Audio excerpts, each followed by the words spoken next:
Hi, I'm Priyanshu Poudala, and my presentation is on Lieutenant Thomas R. Norris. Some background information on him. He was born on January 14, 1944 in Jacksonville, Florida. He was educated in the University of Maryland in the city of College Park. His main degrees were in the Bachelor of Science and specialty in criminology. The years active in war were through 1967 through 1972. The main wars he had fought in were the Vietnam War. Tom Norris's rank in the USN. He was a lieutenant in the U.S. Navy, as well as a SEAL advisor with the Strategic Technical Director Assistance Team, also known as the STDA team. He was also part of the U.S. Military Assistance Command team. Lieutenant Norris had received the Medal of Honor because he had rescued two downed airmen behind enemy lines with Petty Officer 3rd Class Nguyen Van Kiet in the Quang Tri province of Vietnam on April 10 through 13th of 1972, as quoted by Hawley from the Washington National Post. He had also received the Silver Star Award as well as the Purple Heart Award, which were also the most prestigious awards for valor in the United States. Introduction to the war in Vietnam.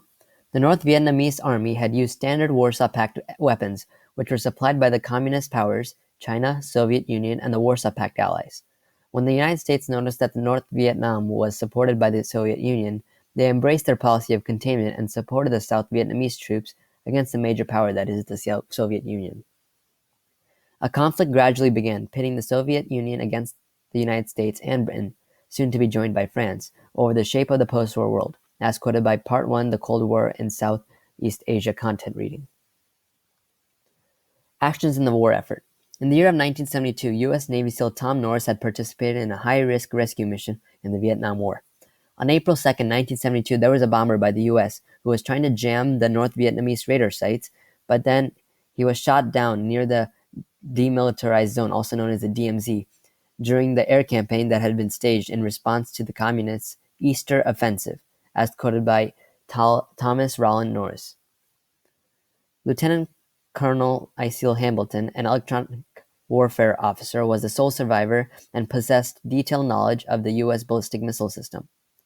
Lieutenant Colonel eLo Hamilton had previously served in the Strategic Air Command, so Norris had to rescue the lieutenant before the North Vietnamese troops got to him first. Continuation of the actions in the war effort. A massive air rescue operation was launched to rescue Lieutenant Colonel eLo Hamilton. Due to the high-risk efforts, they were often unsuccessful and had resulted in the loss of U.S. aircraft and men.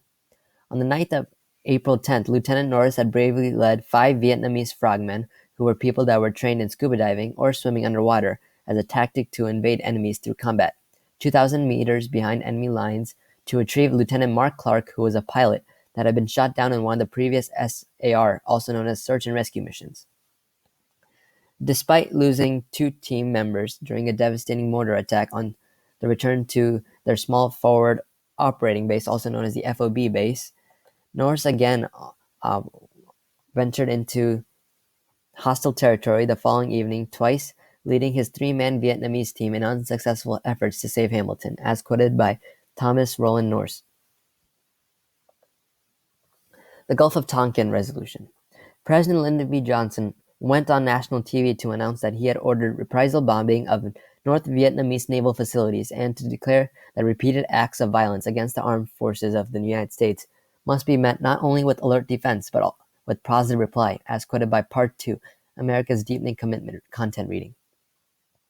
The next day, Congress began consideration of a resolution that would grant President Johnson congressional support for military action in Vietnam. Embracing the policy of Vietnamization.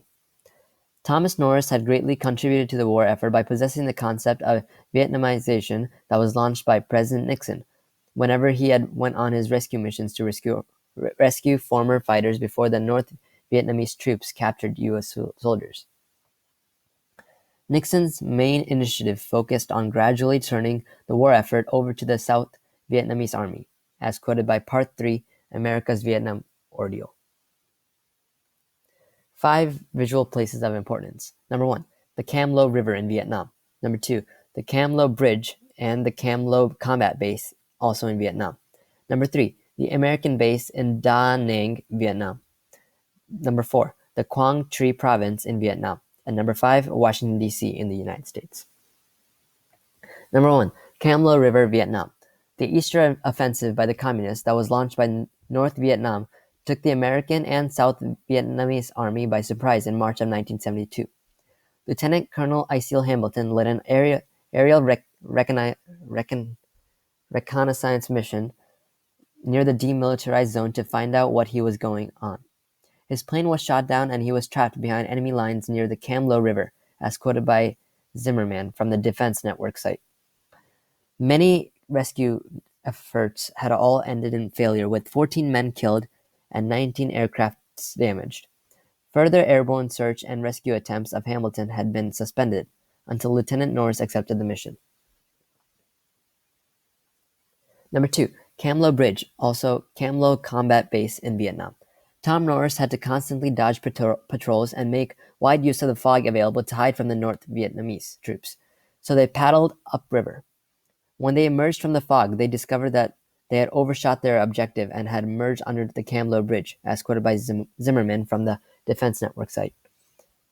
Due to the wide availability of the fog, they had carefully managed to avoid being seen by the NVA troops crossing it at the same time. Then they had headed back downriver to fulfill their mission. Number 3, the American base in Da Nang, Vietnam. Hamilton and the other two aviators, Lieutenant Mark Clark and Lieutenant Bruce Walker, were told to find hideouts along the banks of the Cam Lo River and await for rescue. Tom Norris's base of operation was an exposed bunker on a hill overlooking the river, which was later attacked after they rescued Clark at the right time.